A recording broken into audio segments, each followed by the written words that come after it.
we're going to hear from Angela tonight. Angela is a wife, a mother, and a grandmother. And I believe just a few days ago, a grandmother again. So congrats. She and her husband, Jim, have served in ministry together for 13 years. Also in Paris, France. How cool is that? I'm a little jealous. So her ministry is basically to help professional artists and various disciples of the arts. Angela's passion is sharing the hope and peace that she's discovered in Jesus.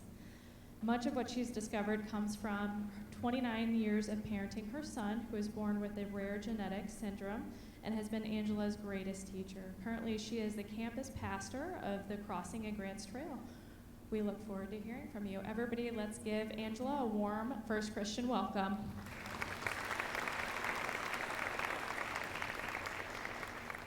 It's so good to be here with you. Just to make sure I'm in the right place and with people I can relate to, does anyone's life look exactly like you thought it would? No one. Okay, I'm for sure in the right place. This is good. This is good. I just want to tell you a little bit about my life. A little bit of what she said. My husband and I have been in ministry really since college, which was a little more than 13 years ago. But that's okay. We're not going to talk about that number. But let me just back up a little bit. I was raised in a home with Christian, loving parents who raised us in the church, and I knew Jesus at a young age, and it was a real personal relationship to me really soon. My youth group kind of saved my life, I think. Thank you. My youth group saved my life. If you're ever tempted to volunteer in youth ministry, please do, because honestly, the people in that group, they saved my life and kept me from probably a lot. I got into trouble anyway, but saved me from a lot of it. But at my church, when I was a teenager, on Sunday nights, the church was full of youth, including me, and at the end of the service, we would go down and pray at the altar. That's just part of what we did. We would go down and pray. And so this one Sunday night, we had a missionary come speak to us, and I can't tell you where he served, what he did. I know that he showed back in the day. Remember, some of us remember slides. You know, he would click the thing, and there would be slides. So it was boring. We didn't pay attention. We passed notes. We did the things. But we went to the altar and prayed at the end of the night. And I'd given my life to Jesus and wanted to serve him and wanted to honor him. But kneeling at the altar that night, I broke out into a sweat, and I knew I was called to missions. And I was like, oh, no. And so I knelt there for a minute, and I was like, oh, gosh, what am I going to do? Because I was a worship leader. I was a homebody, raised in Mississippi. I couldn't even go hardly to church camp because I would get homesick. And so I was like, oh, no, I don't know what I'm going to do. And so I knelt at that altar, and I made a deal with God. You guys ever done that? You know, you assume God's going to sign off on your deal, right? And so I said, okay, Lord, here's the deal. Here's what we're going to make a deal tonight. So I love you. I want to serve you. I give you my life, but I'll do anything except two things. Live far away from home or get up and talk in front of people. Other than that, you tell me what you want me to do. So I end up in college, away from home, meet my husband. Well, my husband had a different experience when he was a teenager because his youth group had a prayer night on New Year's Eve where they prayed through the night. They would play for a while, come in, and they prayed for the world that night on New Year's Eve. So he had a different experience. We didn't know each other. He was in Missouri. I was in Mississippi. And when he prayed, and they prayed for France, he knew he was called to the people of France. Didn't know that much about it, but he just knew. Now, unlike me, what my husband did was he started learning about France, studying French. He developed a passion for the arts and knew that he was called there. And so when I met him, he was called to France. I fall in love. We'd go off to France as soon as we were married for a year, spend time there. So God really gave him a vision for how to minister to professional artists in France. That's screenplay writers, dancers, singers, all that. So we go, we have 2 babies. We come home for him to go to seminary, have baby number 3. We're raising support to go back, and I'm pregnant with baby number 4. So the plan is this. We're going to have the baby and then go straight back because, it's easy to move with the baby if it's a newborn. That's an easy thing to do. Well, as she mentioned, our baby number 4 was quite a surprise. He was born with what the doctors called a cluster of midline deformities from his face, cleft lip, cleft palate, all the way down to his little feet that were turned up like a bottom of a rocking chair. He had a rare genetic syndrome. He's missing a little piece of his 18th chromosome, and life took a spin for us.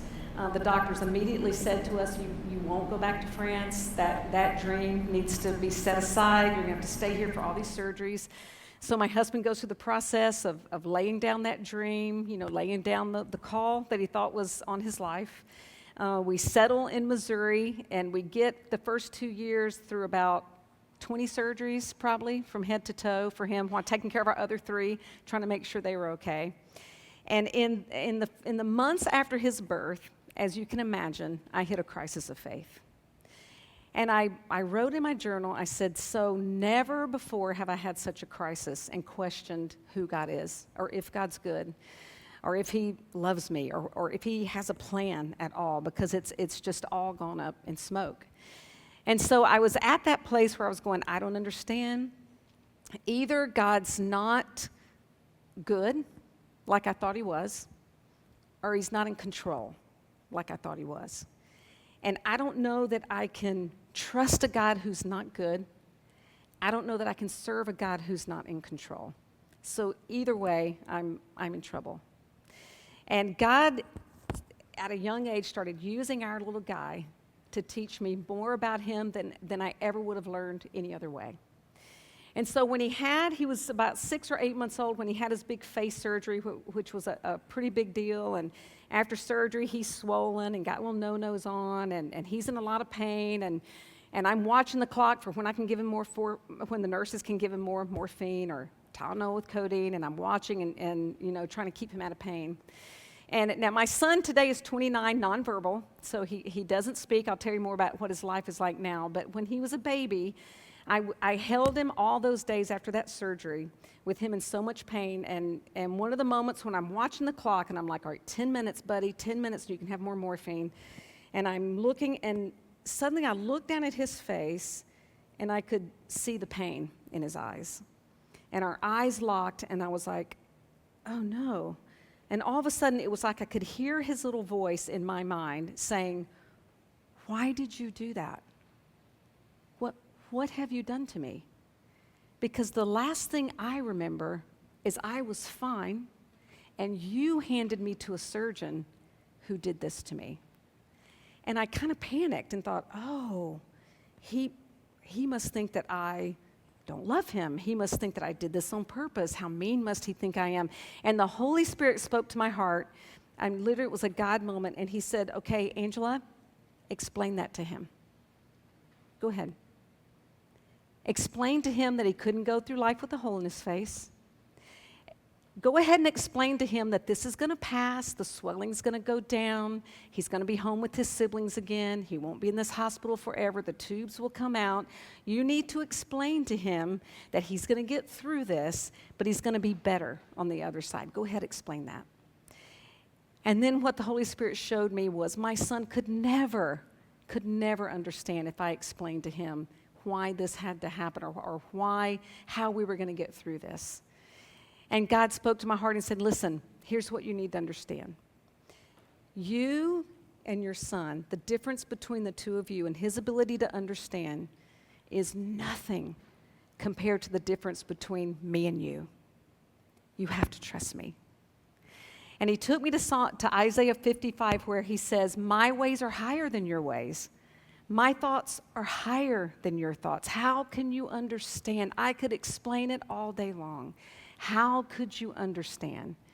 And that's the moment when I thought, okay, whatever it is, I'm going to trust you. And I knew that life was never going to look the same. I was never going to get to dictate what it looked like. I had no idea what life was going to look like for my son. But I was like, but I have to trust him.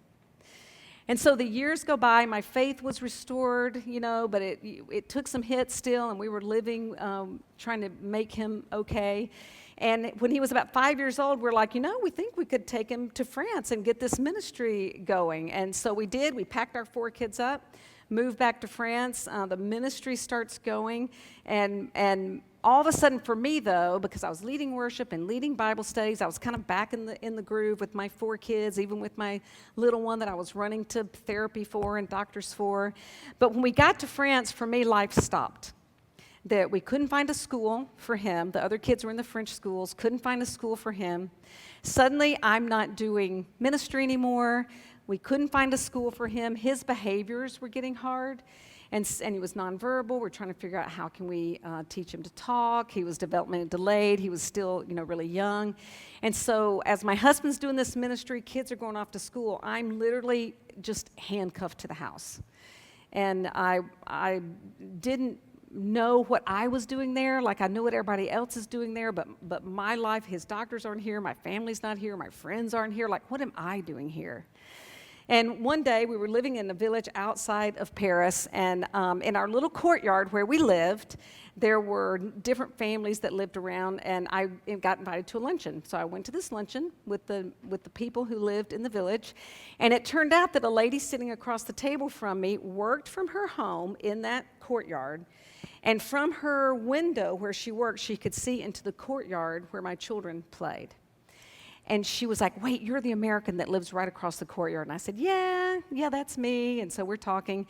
Well, she starts telling these women at the table about my children and how they are with their little disabled brother. And she said, I sit and watch them as they play in their garden, and they're so patient and so sweet with him, and I've never seen anything like it. And they've got something that I don't understand that I want to figure out, what it is. And I'm like, do you want me to tell you? Because you could just ask me, I could tell you right now. But I didn't do that. And so she, literally teared up telling them how my children were with their little brother. So I went home. I sat the kids down in the living room. I said, sit down. Do not fight in the yard. Now, if it comes to blows, you need to move in the house. If you're using insults, let's do that in English. But you need to not fight in the yard. You need to not fight in the yard. People are watching. Which was what God was trying to show me. Look, people are watching. And when we live a hard thing with hope, people are watching. And what we discovered that regardless of what they say, regardless of if people make fun of our faith, or they've deconstructed their own faith, or they've never had any faith, or they don't want to put their trust in God, they question all the things. When they put their head on their pillow at night, they hope you're right. Because what they're putting their hope and trust in is not cutting it. That's what we learned over and over. Just living with hope in a hard situation shows people who Jesus is and shows people the peace that he can give. So we go along living in France those years with the ministry going well. And in the meantime, we eventually do find a school for my son, but his health and his behaviors, especially his behavior, was getting really aggressive because he's like this perfect little storm. He has pain from all the surgeries, and he won't show us what area even hurts, so he'll hurt. He gets frustrated. He's got neurological problems, and then his behaviors just spiral out of control. And so we finally got to a place where the school was like, we don't know what to do. We don't know how to help him. The ministry was going well. It was to a place where we could pass it off to French leadership. So we started praying like, oh gosh, man, we thought we'd be here forever doing this ministry, but do we need to take our son home? So we prayed about that, and finally we bring him home. We lived in Cape Girardeau, took a job in Cape Girardeau, and brought him home. What we didn't know was that our hardest years were coming. Our hardest, darkest years with him were ahead of us. And God took us and put us really in a safe place, not super close to family, but back where we could get to family. And in those years, our son's aggression spiraled out of control. We weren't finding answers for him as he was becoming a teenager. It was getting harder and harder. No one knew what to do. The doctors were trying different medications. We felt like we were over-medicating him at times. And I just got to the place where I'd wake up in the morning and go, I just don't think I can put my feet on the floor. I just don't think I can face this day. And in the midst of all that, my son was sleeping probably 3 hours out of 24 in a day, and so I wasn't sleeping. And it got darker and darker and darker until I hit my darkest place. And we didn't know where to turn for help. I couldn't imagine this would be our life forever. And so I was crying out to the Lord, and as I read my Bible, I discovered that someone had been where I was before. If you know the story of Jeremiah, so Jeremiah's job was to warn the people what would happen if they didn't obey the Lord. Now, what I figured out later is Jeremiah's job wasn't to make sure they didn't do it. His job was to warn them. And then Jeremiah, after he warns them and warns them and warns them, has to watch everything he warned about come true. As the king was carried off into exile, his children killed in front of him, the people carried off, and Jeremiah is left there, and he is grieving what has happened in this low, dark place where everything he had warned about had happened because they wouldn't listen. And so in Lamentations, which we believe is Jeremiah lamenting what had happened, it says this in chapter 3. He shot his arrows deep into my heart. My own people laugh at me all day long. They sing their mocking songs. He has filled me with bitterness and given me a bitter cup of sorrow to drink. He has made me chew on gravel. He has rolled me in the dust. Peace has been stripped away, and I have forgotten what prosperity is. I cry out, my splendor is gone. Everything I had hoped for from the Lord is lost. I wonder if you've ever been there. Everything I had hoped for. And I was even hoping in the Lord. You know, all the prayers we prayed, God, give us answers. God, show us the way. God answer just this one miracle. Just do this. And when you get to the place where you don't see it happen, and the thing you fear most may even happen, or the thing you've hoped for the most doesn't happen. And Jeremiah says, I've been there, because everything I had hoped for from the Lord was lost.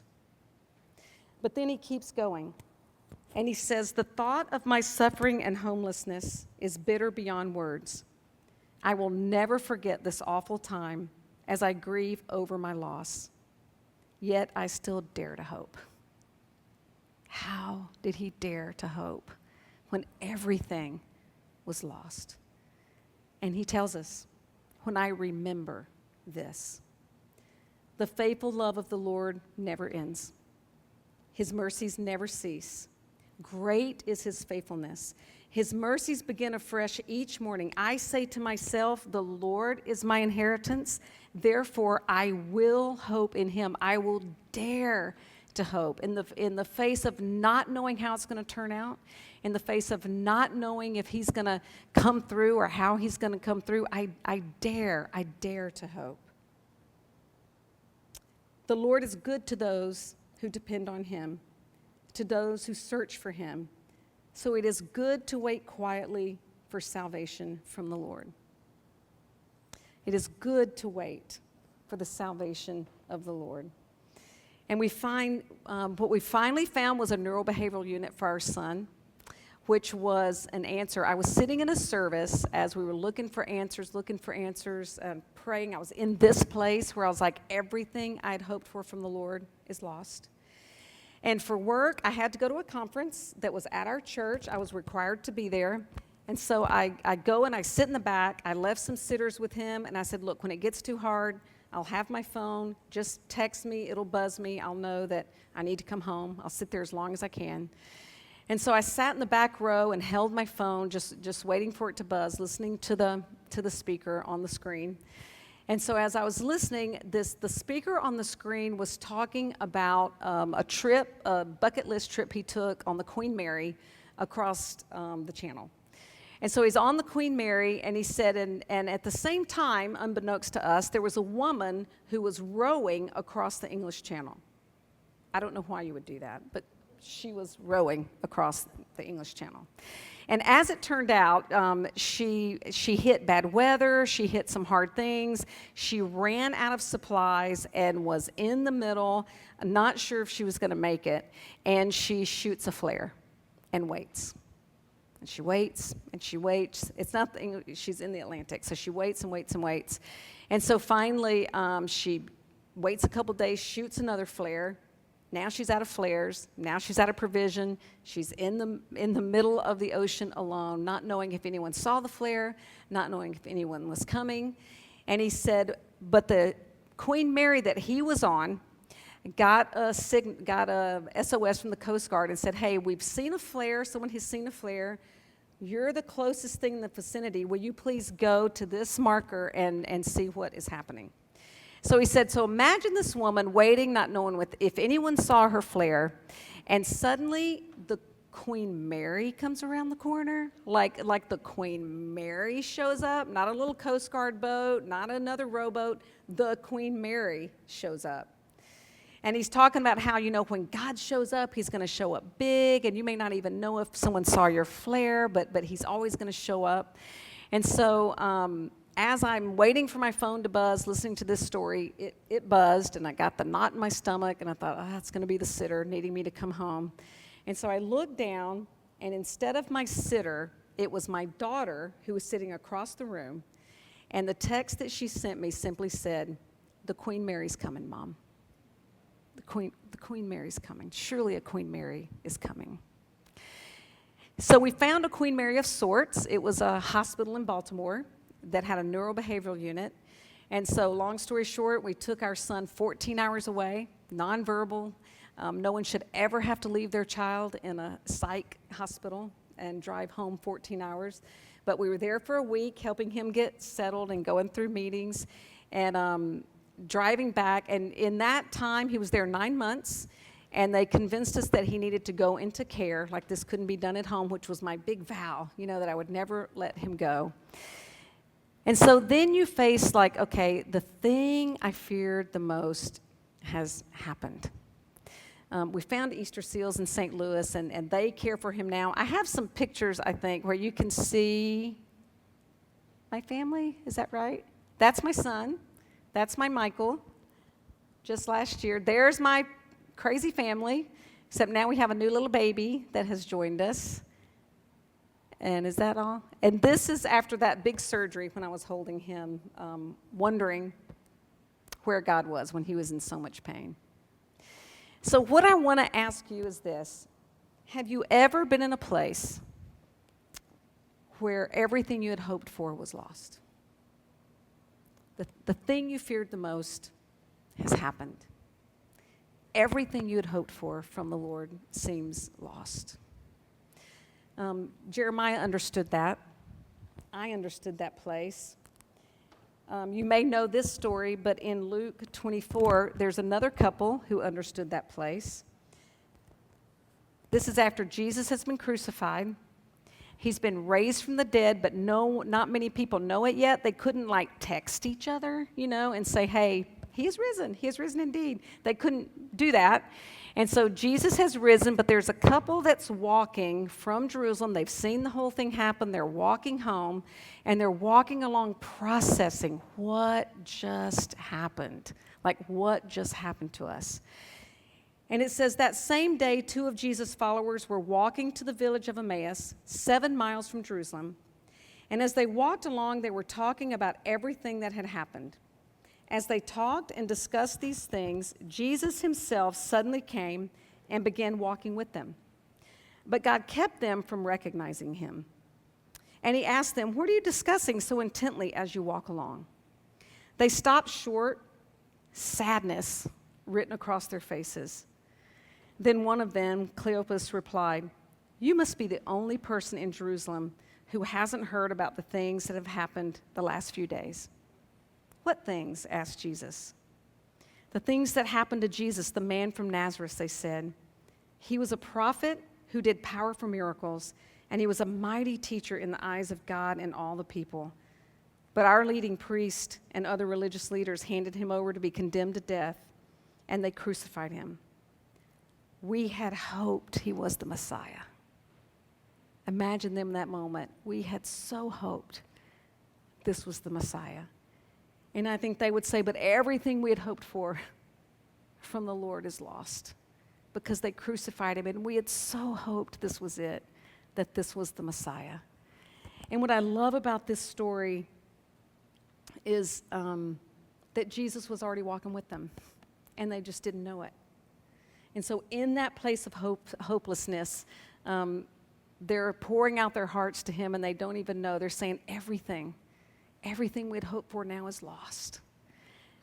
And I wonder how many times all through the Bible we see people who say, oh, I had so hoped. How was I so wrong? How did the thing I fear the most just happen? I think about Mary at the foot of the cross. Can you imagine the mother of Jesus at the foot of the cross? What I imagine, we're not told this, but what I imagine is she had to be in that moment replaying in her mind, okay, wait a minute. Blessed are you among women. His kingdom will never end. He's the one we've been waiting for. What am I doing at the foot of a cross? I had so hoped that he was the one. And we find ourselves in the place where so many before us had said, oh, I had so hoped. We all love the verse Jeremiah 29:11. How many people could quote that verse? Do you know it? For I know the plans, anybody? For I know the plans I have for you, right? Plans for future and a hope. My plans are good for you. Well, if we back up a little bit and look at who Jeremiah is talking to, we love to quote that verse, but let me show you something. If you back up just a little bit to verse 4, it says, this is what the Lord of heaven's armies, the God of Israel, says to all the captives he has exiled to Babylon from Jerusalem. So Jeremiah is giving a message to people who have been exiled from their home, taken from their homeland, in a place where they don't want to be. You can imagine disoriented. How did this happen? This is not what life was supposed to look like. This is who Jeremiah is talking to. And he says this, build homes and plan to stay. Plant gardens and eat the food they produce. Marry and have children. Then find spouses for them so that you may have many grandchildren. Multiply. Do not dwindle away. And work for the peace and prosperity of the city where I sent you into exile. Pray to the Lord for its welfare and determine your welfare. And you skip to verse 11, and he says, for I know the plans I have for you. These are the people he's talking to, says the Lord. They are plans for good and not for disaster, to give you a future and a hope. In those days you will pray and I will listen. If you look for me wholeheartedly, you will find me. God's talking to people in exile, and he's saying, look, plan to stay here. We're not going back to how life was. We're not going to return to exactly what you thought life was going to look like, but I'm going to bless you in this place. I'm going to bless you in the place that you never thought you would be. I'm going to get you past loss. I'm going to get you past grieving. I'm going to get you past suffering. And I've still got plans for your life in this place today where you never thought you would be. I've got plans for your life. What we discovered for us is life still doesn't look exactly like we thought it would look. But if I can tell you anything, I can tell you this. God's been faithful. I have dared to hope, and he has not disappointed. He has come through in ways that we never dreamed, taught us things we never dreamed we would know, intimacy with him we never knew.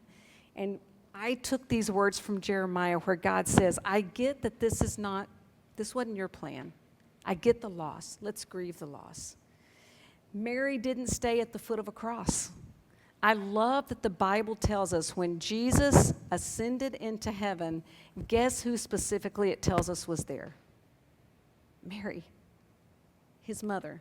was there. He didn't leave her at the foot of the cross. He didn't leave the people hopeless in exile, and he didn't leave us without an answer, even though we weren't ever going to go back to how we dreamed life would look. So I want to give you a tool that has helped me. It's in 2 Chronicles.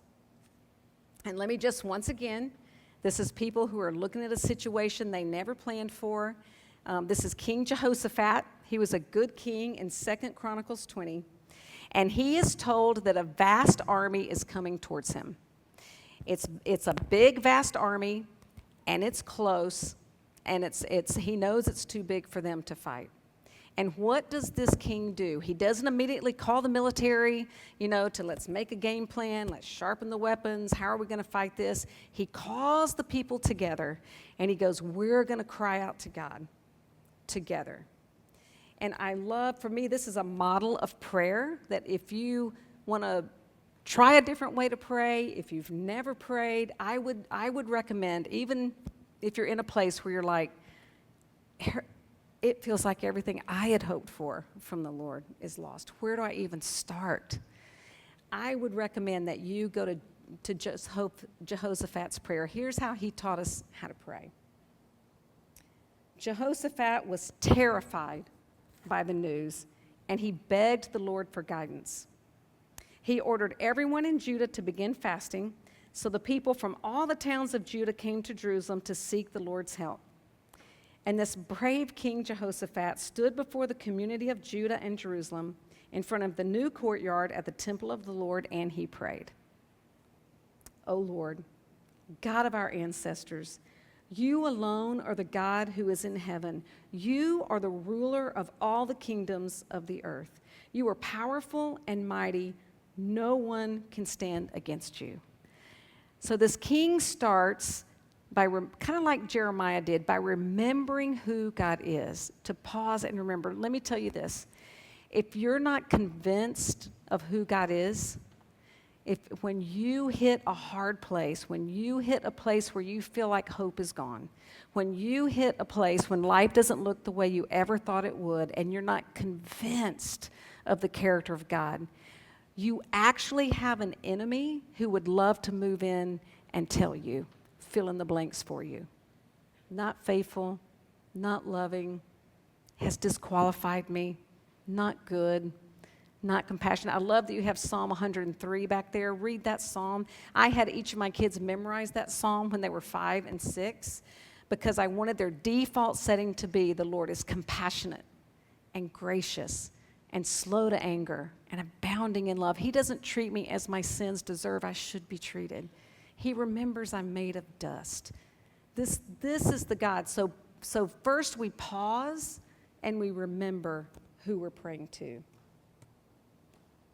Oh, our God, did you not drive out those who lived in this land when your people Israel arrived?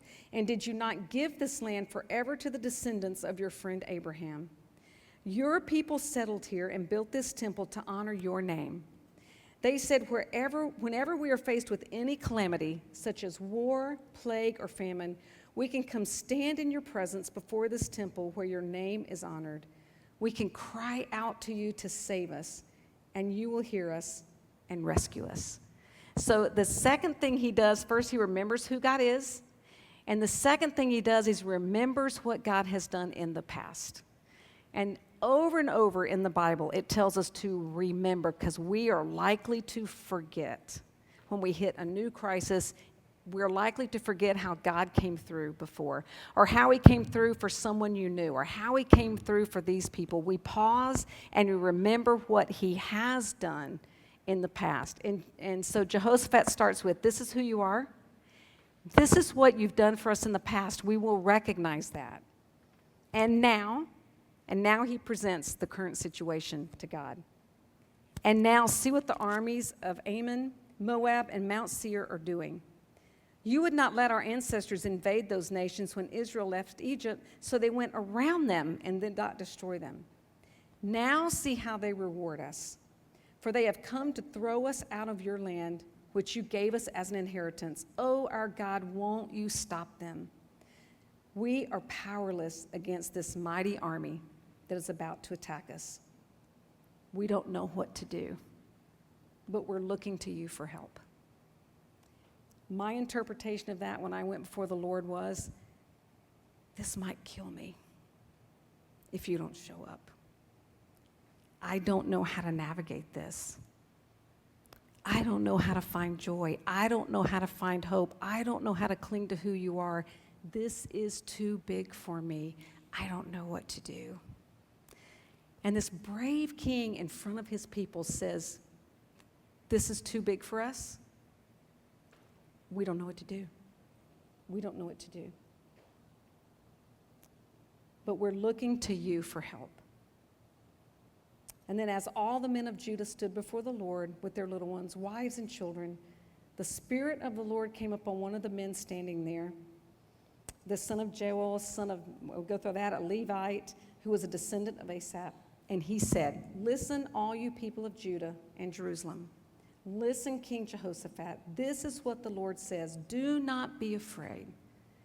Do not be discouraged by this mighty army, for the battle is not yours, but God's. And he says, tomorrow when you march out, the battle is going to be won for you. And this king bowed his face to the ground in worship. Thank God he's going to show up, and he does show up. But I want to encourage you to go to this prayer. Go before God, remember who he is. Remember what he has done.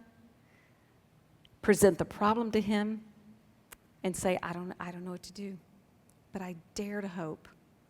I dare to hope that you don't leave people at the foot of a cross. I dare to hope that even in exile, when it doesn't look the way we thought it would, and you're saying we're not going back to how it was, but in this place you're going to bless me. In this place you have a plan. In this place you're going to be good to me. He doesn't leave us at the foot of a cross. He doesn't leave us without hope. So go to this prayer, go to Psalm 103, and I want to encourage you to dare to hope regardless, because you have a God who loves you and who is faithful. Chris and the team are going to come up, and what I want you to do, if you will let this be a response in your heart, you might be here tonight and go, you know what, I'm remembering, because God's been good to me, and I'm experiencing it, and I can just praise my socks off because I'm in a place where I know he's faithful. Or you may be in a place like any of these here who said, man, I had hoped it would look different. Man, I had hoped that he would come through in a different way. You may be here saying the loss I'm experiencing is permanent. The life I'm looking at doesn't look like the one I even want to live. I want to encourage you to respond to that wherever you are. Let's stand up, and wherever you are, let this be your response as we choose to hope.